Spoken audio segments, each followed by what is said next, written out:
Quick tip of the day, if you or your client is having some anterior or front of the shoulder pain when overhead pressing, give these two things a try.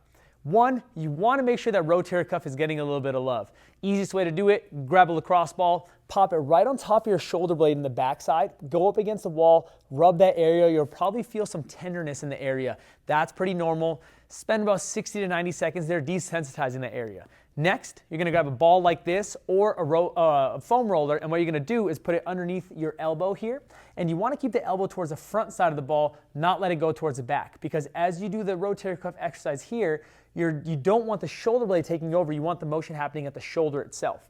So the second tip there is making sure that elbow stays at 90 degrees. For that to happen, the hand needs to take a slightly upward path as you're pulling that cable or band from this direction. So now my rotator cuff is working and not my shoulder blade or my elbow just bending and straightening. Now, just that will probably make that pressing movement feel a little bit better, but here's how you want to change the form slightly. You want to make sure if they're overhead pressing, they're not shoving the elbow all the way out to the side and pressing this way.